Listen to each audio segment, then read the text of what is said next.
Donc nous voilà sur Photoshop et je vais commencer par faire un petit coup de Dodge and Burn pour unifier un peu les zones d'ombre et de lumière sur la peau.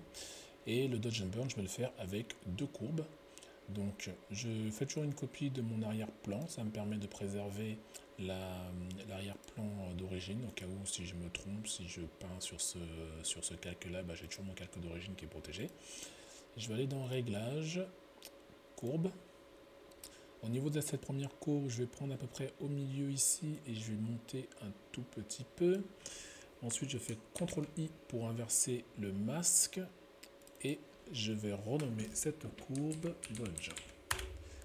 Voilà. Ensuite, je fais la même chose. De nouveau, je resélectionne une courbe, je prends au milieu et je descends un tout petit peu comme ça. Je peux ensuite finir avec les flèches de mon clavier. Hop. Et CTRL-I de nouveau. Et cette fois-ci, la courbe, je vais la renommer Burn. Voilà. Je prends les deux calques, un CTRL-G et je renomme ce groupe-là DB pour Dodge and Burn. Une fois que c'est fait, je vais maintenant passer ma courbe mon image en noir et blanc. Pour cela, je vais créer une autre courbe. Le mode de fusion, je vais le passer en couleur et je vais prendre le point tout en haut à droite pour le mettre tout en bas à droite. Et là, ça m'a mis mon image en noir et blanc en respectant parfaitement les couleurs.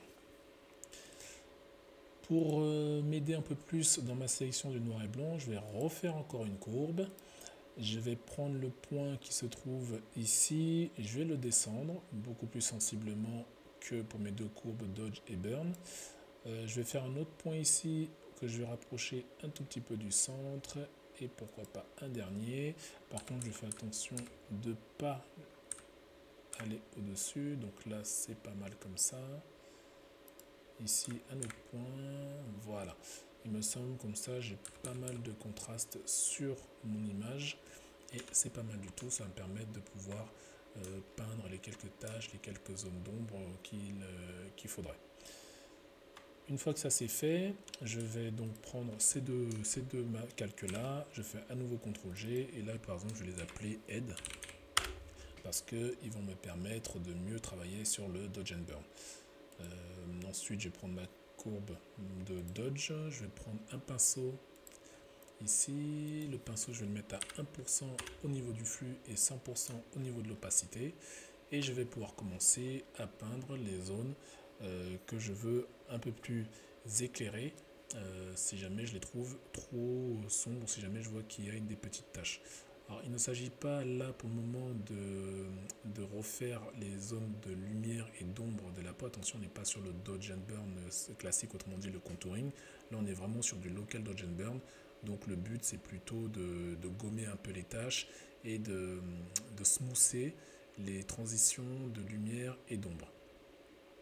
Donc là c'est ce que je fais, vous voyez je peins un peu sur les zones, sur les quelques taches qu'il y aurait sur le visage. Hop. Il faut que ça aille relativement assez vite, comme je vous dis on n'est pas sur la retouche là beauté. Le but c'est pas d'arriver à quelque chose de parfait. Hop, ici, je vois que c'est un peu trop éclairé par là. Donc là, vous voyez, je peins avec ma courbe de burn, ce qui va en fait rajouter, ça va assombrir la zone que je suis en train de peindre. Voilà, ensuite je reprends ma courbe de burn. Et d'une façon générale, je passe ici. Voilà, on va assez vite. Sur mon site, vous pourrez trouver des formations qui sont beaucoup plus complètes sur le Dodge and Burn. Je vous invite vraiment à les suivre parce que le Dodge and Burn est une étape très importante de votre retouche photo. Donc je vous invite vraiment à aller jeter un œil sur l'espace membre formation et là vous aurez toutes les techniques de retouche pour de la photo beauté, pour de la retouche plus poussée, plus précise. Vous aurez vraiment tout et vous trouverez également des actions qui vous feront gagner énormément de temps une fois que vous avez bien compris les différents outils. Voilà, comme Comme ça, c'est pas mal. Ici, je trouve encore un peu trop sombre. Donc, je rééclaire. Voilà. Là aussi, hop, un petit coup de pinceau. Ici, sur le côté de la bouche.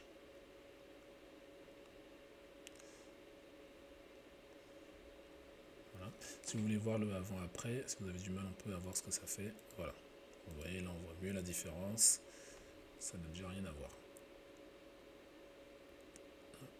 Ici sur la joue.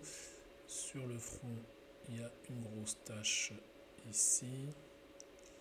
Je rééclaire un peu.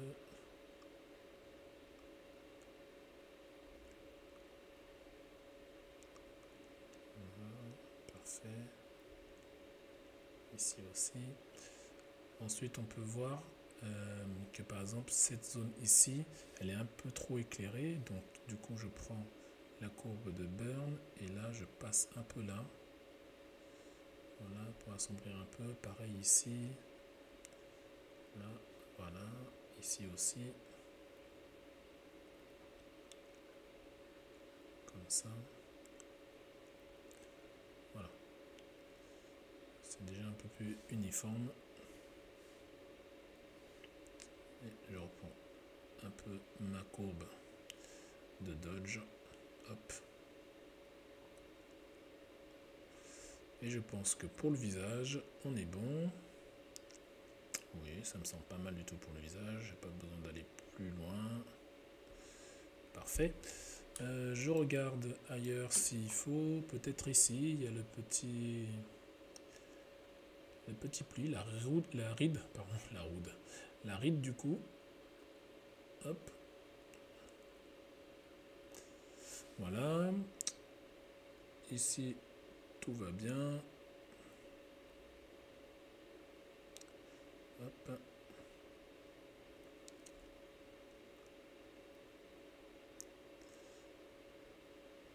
Parfait.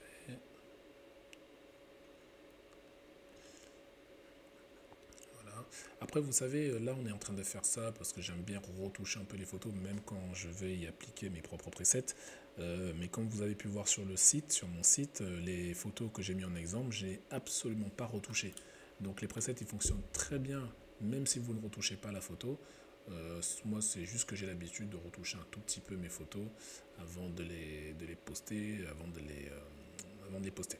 Mais en aucun cas, vous n'êtes obligé. Vous pouvez directement utiliser le preset sur votre photo brute. Comme je vous ai dit, on n'est pas sur de la photo beauté, on n'est pas sur du magazine. Là, on est vraiment plutôt sur du lifestyle pour faire un petit mood sympa. Donc, ça ne nécessite pas tout ce que là, je suis en train de faire.